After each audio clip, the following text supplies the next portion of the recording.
where we're starting to talk about geopolitics and how this is geopolitics week at the circus. But um, the reality that we are faced with right now, the thing which we're sitting in front of, right? This with the case of Kilmar Abrego Garcia. Um,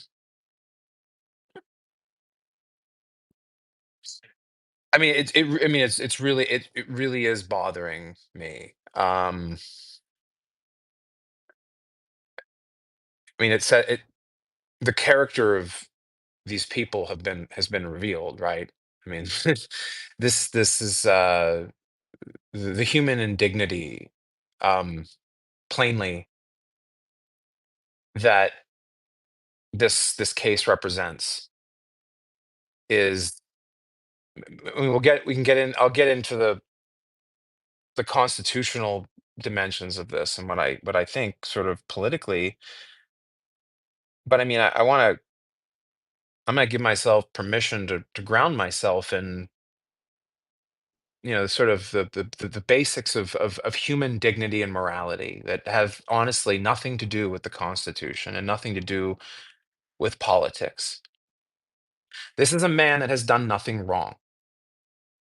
He did everything right. He filled out the right forms and began the process of building a family here in the United States with his US citizen wife and his kids. Like,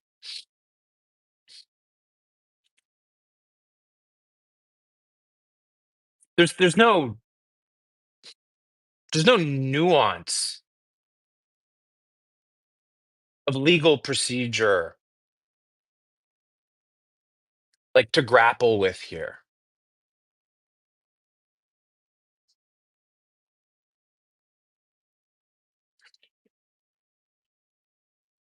It's wrong.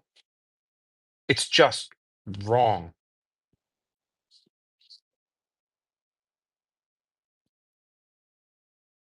It's being done in my name and your name and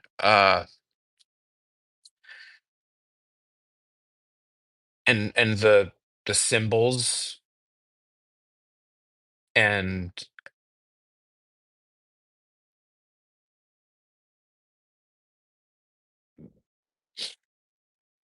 the symbols of our nation are affixed to the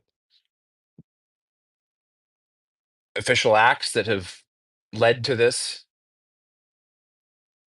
and we have signed, sealed, and delivered this man to a condemnation that he does not deserve. And I had to watch as the president of my country sat with a man from another country, a man who, by the way, Americans should know this, directed the military of that country to enter the Democratic legislature and, by threat, force them to adopt national security legislation, which massively increased his powers and ability to rule by decree. This is the man that laughed at the notion of this innocent, who I think should be granted American citizenship as soon as possible by a Congress which has the power to do it, by the way. Article 1 of the Constitution gives Congress the enumerated power um, to make naturalization laws. This means quite plainly that if Congress so chose, a simple bill could be tabled by either the Senate or the House that would declare Mr. Kilmar Obrego Garcia a citizen of the United States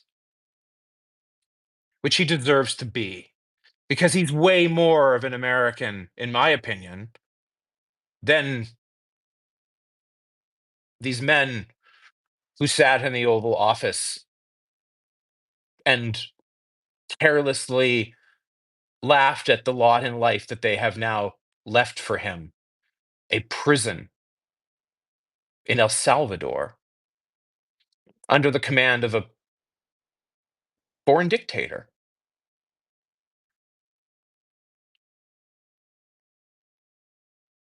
I struggle to understand how any American can be okay with this.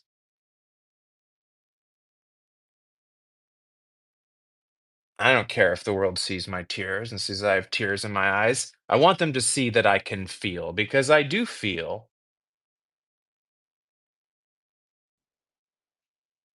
And this hurts because it's,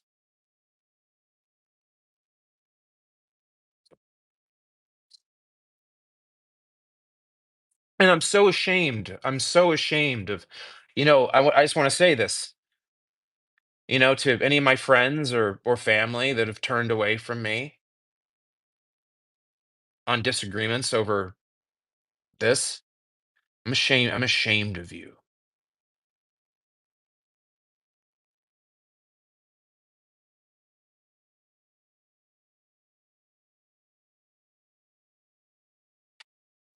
Um,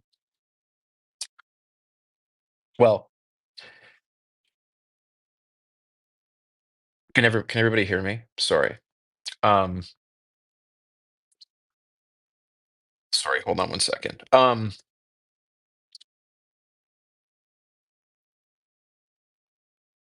anyways, I was saying, I'm ashamed. I'm ashamed of my friends um, that have uh, chosen, I guess, to. I mean, they. I mean, I have people in my life that think I'm unhinged, that think that everything I'm saying right now is alarmist, or I'm not. I'm failing to focus on the things that the other side did, that I should balance off, that I should maybe what I need to do, according to some of these people, is maybe show a little empathy for the people who are mad about all the people flooding across the borders. Why don't I show some fucking like this is insane. I literally, I cannot fucking believe some of you people.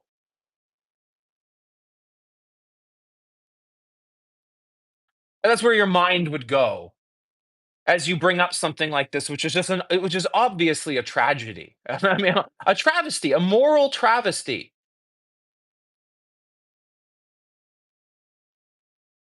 There's there's no defense of this. This is not this is not America. If I mean I I mean I'm com- I mean I don't know, like, if who will see this, if any members of Congress will see this. I've, like, texted some members of Congress today. I have, some of their numbers, and, I've suggested to them that, like, somebody should do something. Somebody should try to table a bill to give Mr. Garcia, to advance legislation granting Mr. Garcia citizenship. I think Congress should undertake this gesture. It is very important to the credibility of, honestly, of Congress, and the moral center of this country and the character of this country, that somebody does this. I mean, I'm not holding out hope. I don't expect it to happen, but it should, because this is, um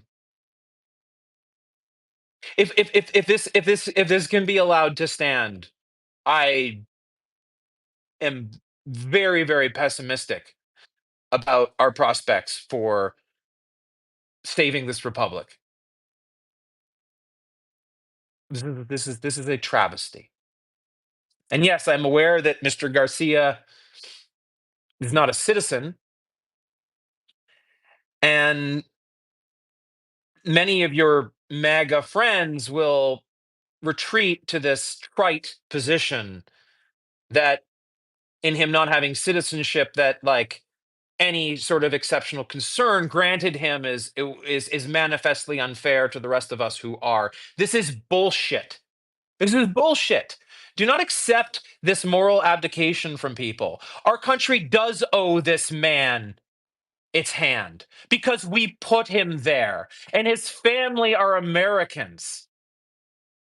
And he was here legally, and he followed the process. He did nothing wrong. We owe it to him. This is what morality demands of us. And if that's controversial,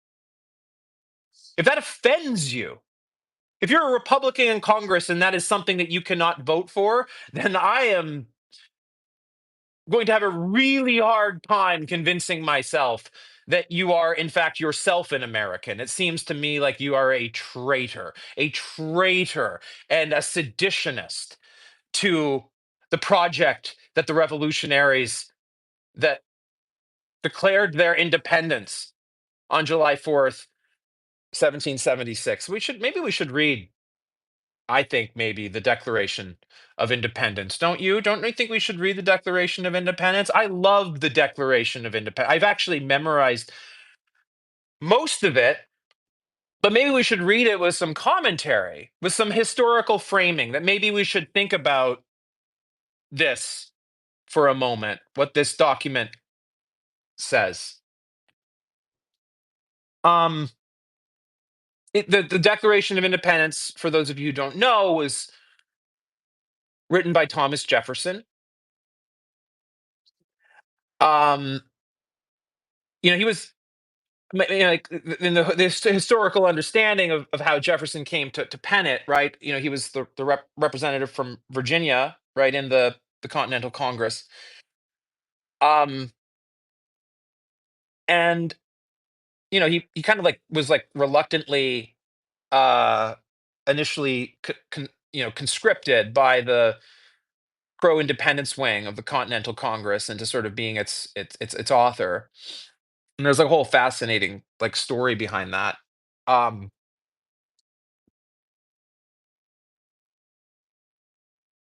but I mean, like, look, I'll just get. I mean, I'm not going to give you too much of the history. We can talk about the history. I mean, I'm a little bit of a study of the American founding project, and I have a lot of things to say about it. And I think a lot of people are very confused about it, both on the left and the right. Um, but I believe in it. I believe in the project that was started. That this declaration of, I believe in the moral principles behind it, moral principles that we have continuously failed to live up to, that even the founders recognize that we failed to live up to them. I mean, if you've ever been to Washington D.C. and you've gone to the Jefferson Memorial, you can see in one of the four um, quotations of Jefferson his own recognition of his own moral failings and his suspicion that people in the future might view him as a barbarian. To this, he submitted to the judgment of history maturely. Um, because there was a recognition that there was some transcendence behind these truths, behind this Declaration of Independence, which was adopted in the Continental Congress on July 4th, 1776. It was adopted unanimously by all 13 of the colonies, um, which is how it begins. That when in the course of human events, it becomes necessary for one people to dissolve the political bands which have connected them with another, and to assume among the powers of the earth the separate and equal station to which the laws of nature and nature's God entitle them. A decent respect to the opinions of mankind requires that they should declare the causes which impel them to the separation.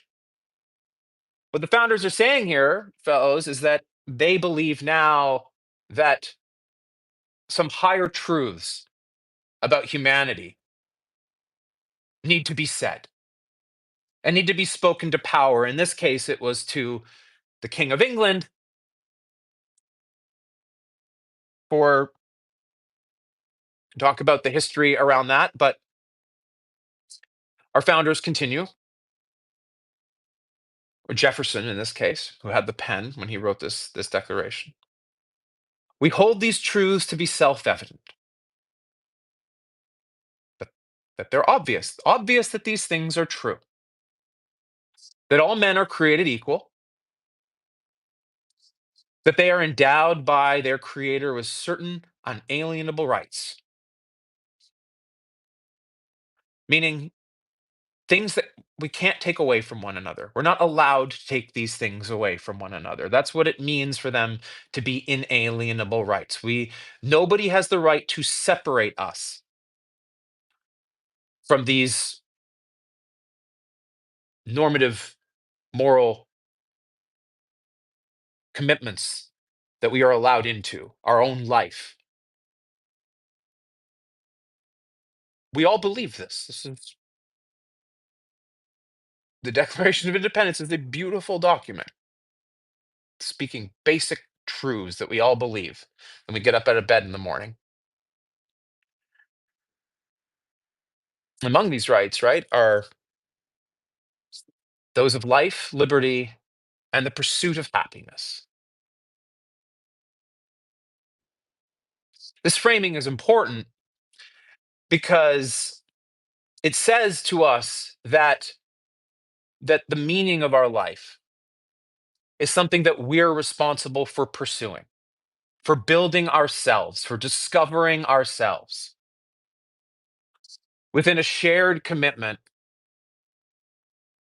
of justice and freedom and greater solidarity.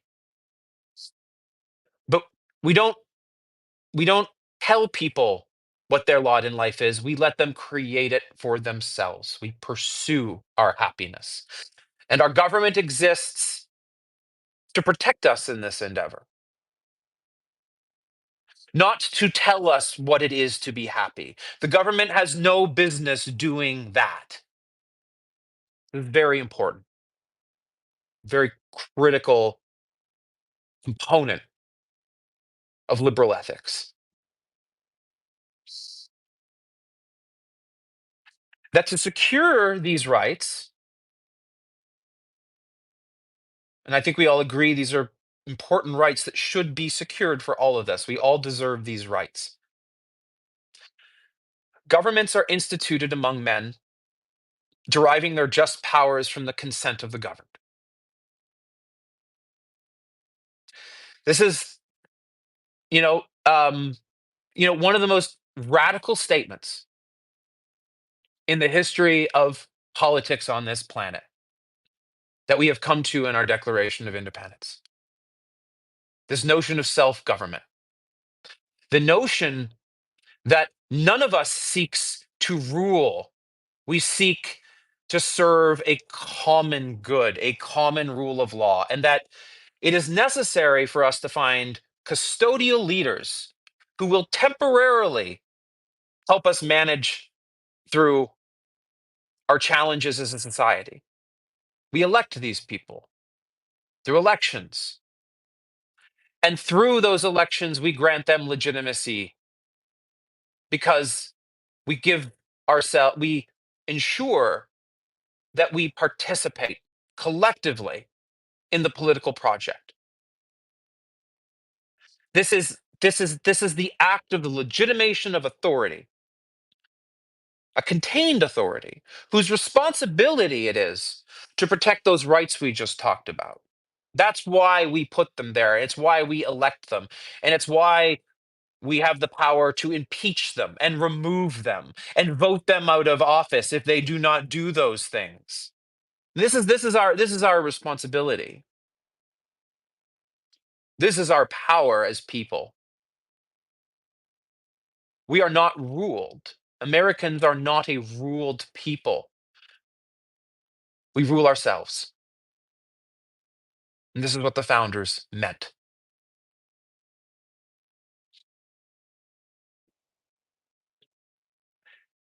That to secure these rights, governments are instituted among men, deriving their just powers from the consent of the governed. That whenever any form of government becomes destructive to these ends, it is the right of the people to alter or abolish it, and to institute new government, laying its foundation on such principle and organizing its powers in such form as to them shall seem most likely to affect their safety and happiness. It's saying you you broke the rules, you broke the social contract, you denied us our basic human dignity, you denied us our basic human rights, you denied us our right to fair representation. Therefore, you have no legitimacy. And therefore, we as a people have a right to replace you because we are a system of self government. We are not a system of government. You do not get to turn our system of self government into a system of personal power. This is not an option available to you. We have a right of revolution against you if you do this. This is what our Declaration of Independence says. It is laid out there plainly. This is not, I don't say this as a provocation. I say this as a historical truth that is embodied in our founding documents. Prudence, indeed, will dictate that governments long established should not be changed for light and transient causes. What the founders are saying here is that, like, we shouldn't have a revolution over healthcare policy. We shouldn't have a revolution over tax policy or even COVID policy. They're saying, though, we should have a revolution when our ability to hold power to account and for power to be contained within a constantly renegotiated commitment to the people through processes of legitimation like elections and fair trials and a free and open commons upon which to complain and bring grievance and seek redress is afforded. If those things, I mean, those when you take those things away, then you provide the just basis for revolution. That's what you do. That's what our founders are saying here. Um, which they get to in the next sentence. But when a long train of abuses and usurpations, pursuing invariably the same object, evinces a design to reduce them under absolute despotism, it is their right, it is their duty to throw off such government and to provide new guards for their future security. Such has been the patient sufferance of these colonies, and such is now the necessity which constrains them to alter their former systems of government. The history of the present King of Great Britain is a history of repeated injuries and usurpations, all having in direct object the establishment of absolute tyranny over these states. To prove this, let facts be submitted to a candid world. He has refused assent to laws, the most wholesome and necessary for the public good. In this, they mean, as a matter of historical point, that the Continental Congress in the United States attempted to establish laws and sought what is understood in the British system as royal assent. So when in the Westminster system of politics in the United Kingdom, the House of Commons, um, the Parliament, the Palace of Westminster, passes a law, a bill, and sends it to the monarch for signature. That this is the way in which under the the sort of the principles of the Magna Carta order, um, which was the the basis for the evolution of the current of English liberty. Um, this is the way that the laws are brought into force. And under the principle of the Magna Carta, once the king or queen provides royal assent to a law, the king and queen become subject to that law as well. This was the revolution of the Magna Carta. And so what the founders are saying here is like, well, we did this. Like we have our Continental Congress. We tried to make laws and we sent them to you, and you didn't want to sign them. And so this was like, and so this is what they're getting at. So um, he has forbidden his governors to pass laws of immediate and pressing importance, unless suspended in the operation till his assent should be obtained. And when so suspended, he utterly neglected to attend to them. Um, they continue. He has refused to pass other laws for the accommodations of large districts of people unless those people would relinquish the right of representation in the legislature, a right inestimable to them and formidable to tyrants only. He's referring to the fact that you had burgeoning cities and towns across the American colonies that sought to incorporate under the laws at the time, such that they could form local governments and civic society organizations. Because the king was worried, of course, about the threat of this independence movement, there were attempts to sort of engage in a quid pro quo with the population to, essentially not permit these articles of incorporation unless they kind of gave up their designs on potential self rule. This is what the founders are discussing here in the Declaration. Um, he has called together legislative bodies at places unusual, uncomfortable, and distant from the depository of their public records for the sole purpose of fatiguing them into compliance with his measures. They're referring to the ways in which the the crown uh basically like fucked around. I mean, like the crown like understood that there was like a potential for revolution in the American colonies. And so they were, they were trying to play silly buggery basically. They were trying to like show that look, we are trying to work with you. We are trying to help you make your laws, but they were trying to make it really hard, and they were trying to make it they're trying to gatekeep and make it only so certain members of society like economic elites and intellectual elites essentially had the ability to participate in these processes that the British Crown was setting up. It was a shell game, right? And this is our founders are saying in the Declaration of Independence that this is bullshit. You guys are just fucking with us. Um, and they were right about that. Um, he has dissolved representative houses repeatedly for opposing with manly firmness his invasions on the rights of the people.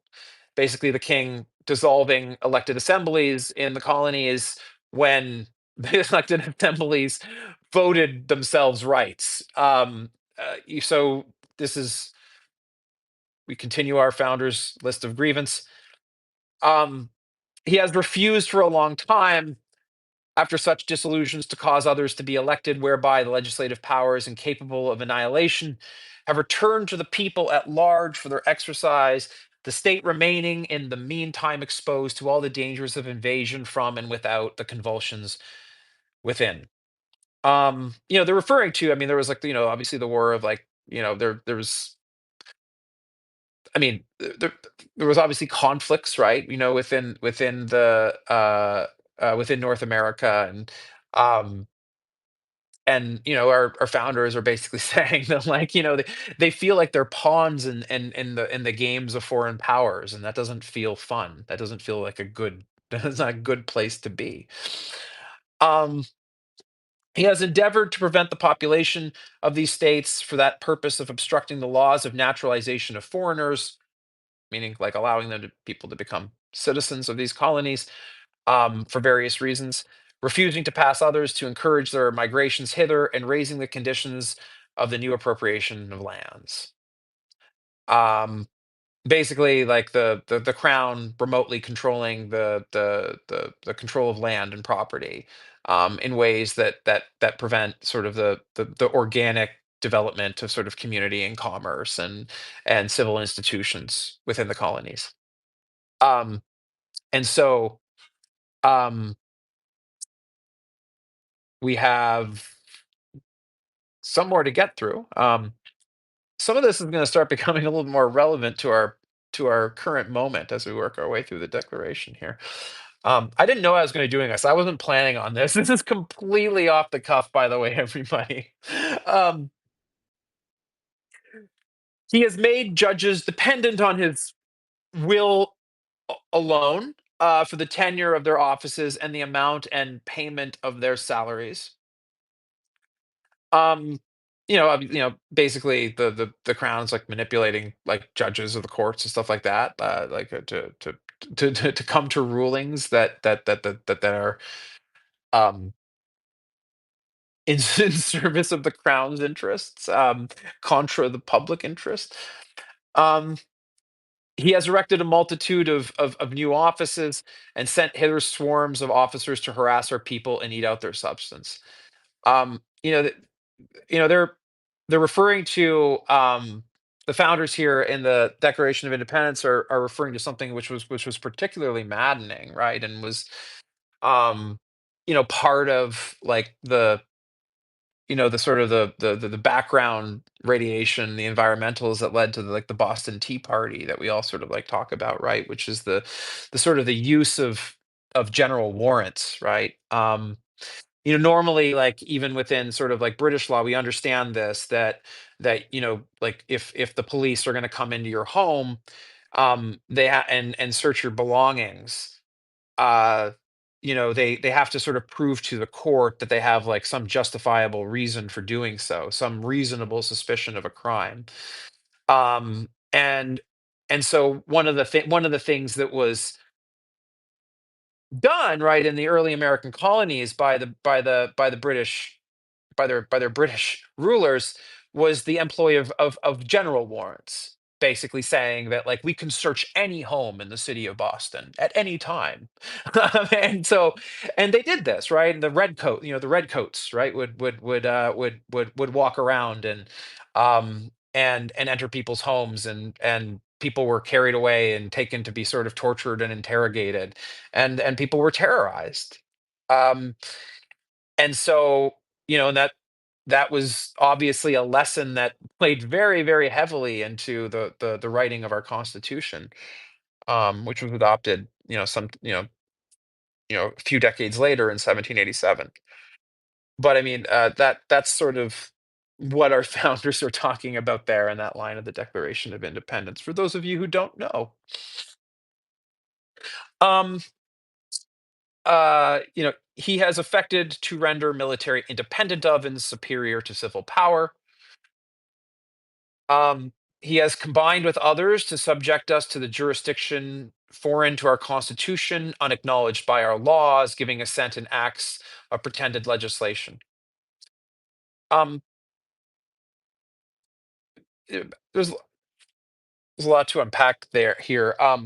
But like one thing I will say though is that, um, one thing that's like actually like poorly understood, and it seems to me that like conservatives, like conservative constitutionalists, like do not understand this at all. That they have a very, very selective reading of the founding story of the United States, and in terms of the disposition of the founding fathers to, notions of like private power, of corporate power. um, our founders were pretty freaked the fuck out, actually, about corporate power. They were terrorized by a quasi, you know, national, supranational organization known as the British East India Company. Um, that was a global corporate empire, that had perverse state-like powers unto itself and was afforded great, great operating room by the king, and by the crown. Um, and so the idea that like our founding fathers like thought that what we should do is privatize all power in society. I mean, there's a reason why they wrote the Commerce Clause into the Constitution, boys and girls. Look, I'm not a socialist. I'm not a socialist. But to my like more like right wing kind of like market maximalist friends. I mean, like the like our founders would look at their positions and be like, "What the fuck are you talking about? Of course we can regulate commerce. We we have you heard of the British East India Company? We never want that to happen again." I don't like I like this is like not a um I mean, it's a weird like historical reading that people think that our founding fathers were like free market maximalists. They were quite worried about corporations having been like literally oppressed by one. So that's an important note. So for quartering large bodies of armed troops among us. Yeah, I mean, like, living under a military dictatorship is not fun. And when the British kept, sending their redcoats into New York and Boston and throughout the colonies, people weren't happy about it. They weren't happy about it. Um, I wouldn't be happy about it either. Um, Here's where I think we're gonna get a little bit serious here, for protecting them by mock trial from punishment for any murders which they should commit on the inhabitants of these states. What they're saying here is these redcoats, these British hands of the crown, did terrible things all the time. Stole things, engaged in corruption, murdered people in violation not just of in violation even of British law. And they were they were essentially given immunity. We of course hear Donald Trump and this administration talking about how police now will have immunity. Um, our founders are saying very clearly here that police should not have immunity from the law. That's like literally in the Declaration of Independence. They're like we have seen what happens when police have immunity, and we're really mad about it. And this is one of the reasons why we're declaring independence from you. Just to be clear, and if you're a law enforcement officer, understand I have no hostility towards you. In fact, I want God to keep you, and I want you to be a public servant in service of the protection of this country. And as Timothy Snyder says, be prepared to say no. But don't ask for immunity. Just be a good cop. Be on our side. And when the time comes, and when you're told to open fire on a crowd, don't. Turn around and place your superior officer under arrest for giving you that order and be a hero.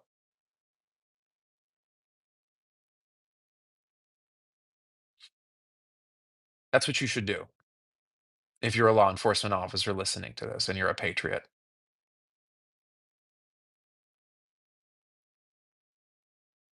Um, for cutting off trade with all parts of the world. I mean, I don't even know that anything has to be said to that. That was one of the reasons why they declared independence. For imposing taxes on us without our consent. I mean, did you guys consent to these tariffs?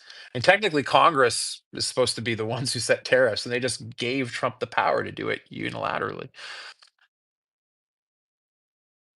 For depriving us, in many cases, of the benefits of trial by jury.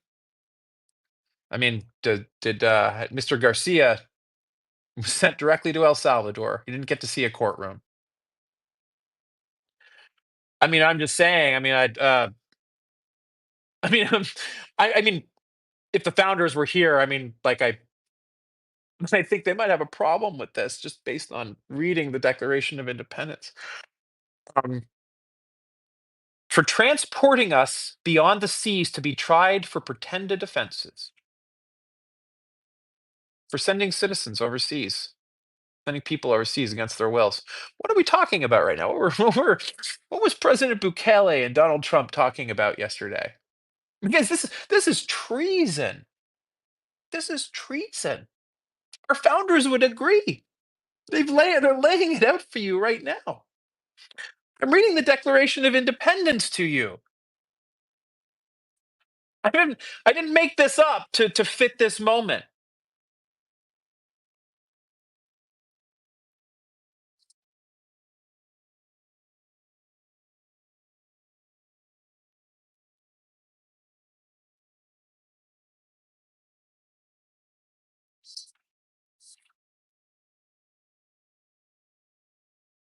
This is the thing that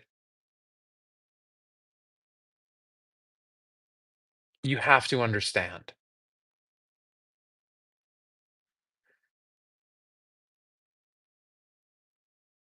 You're not going to save this country by reacting to the spectacle. Pick one thing you care about. That's really important. Whether it's in this case, Mr. Garcia, and stick with it. Become his advocate. Become an expert on his case, and keep it going. We already all understand this news cycle that they're able to use to confuse us, to spin us around so we can't follow. But pick one thing. The one thing that I've chosen is to really fixate on a single principle, that this is a coup, that this is a constitutional coup, that this administration is acting outside of law, outside of constitutional constraint. By definition, a coup. That is what a coup is. My mission is to get people to understand that this is in fact true. It is a simple truth. It is not hard to discern that this is the truth. We must only have basic high school level understanding of our constitution to know that this is true. There is a whole series of voices out there, legal scholars, like conservative legal theorists, that think that there's a 25-page essay to be written about whether or not the president should have to has the power to violate a Supreme Court order. I've seen it already. I have friends that believe this, that have been in like Telegram chats with me, or Signal chats, and argued with me and basically said, well, like, well, I'll give you, like, one of the arguments you get is that, like, the Supreme Court has sort of ordered Donald Trump to do something that he doesn't have um a sort of like direct sort of legal power to cause to happen, right? Within his, like, sort of like direct direct prerogative powers, under Article 2. This is a, like, I mean, like, and some of these people are smart. They have like law degrees and shit like that, and they make an argument like this. It's like basically what they're saying is the Supreme Court was unreasonable, I sense, to demand that that Donald Trump be forced to return somebody to the country when, like, he doesn't control the actions of another government. And so there's this argument, like, what are you doing, like forcing him to go to war or something? Like, it's this, like, conservative, like, proceduralism is just a game to justify power. It's just a game to justify power. Unitary executive theory is bullshit. It's bullshit. They'll claim that it's like it represents like a more objective reading of the Constitution, but like it's very it's very obvious what the president could do. The president could call up the president of El Salvador and ask him nicely. I mean, like one of the things that if you want a court to be reasonable with you, when a court tells you to do something and you can't do it, well, you go and try and do it, and then you go back to the court and explain what you tried to do. And often judges will be, well, thank you for updating me on this. I'll give you more time.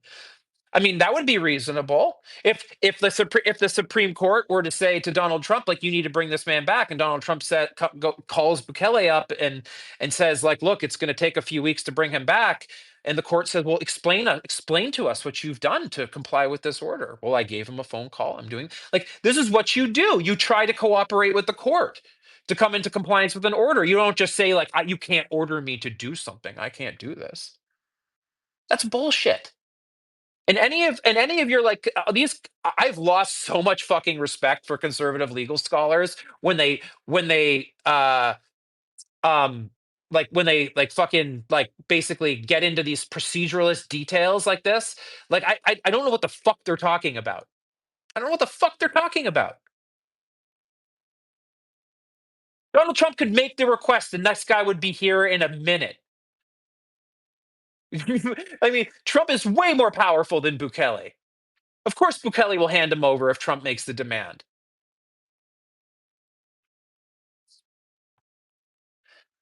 So, anyways, I mean, I've lost all patience with conservative legal theorists. Um, they're full of shit, and it's pretty clear they just like want to justify dictatorship at this point. That they would make these arguments.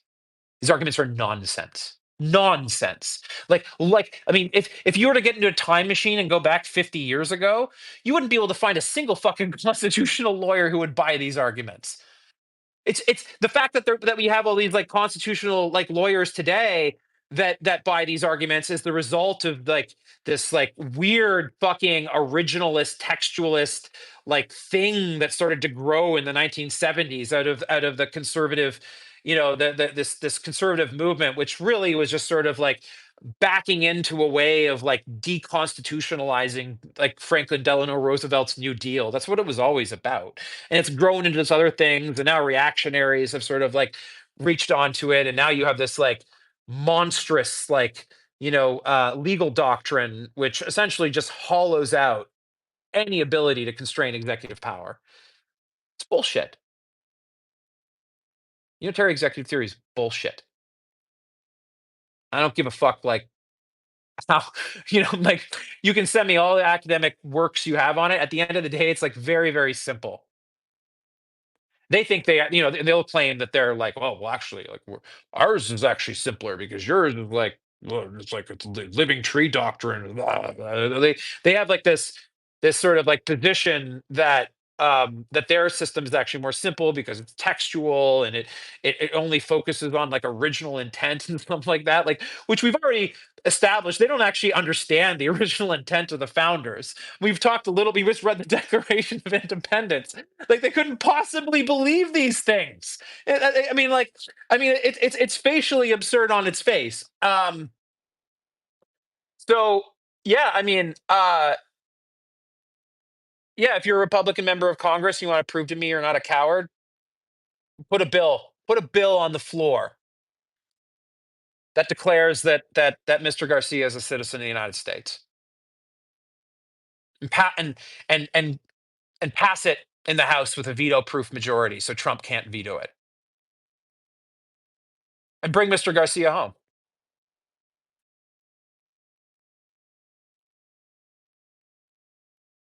I think that's what you should do.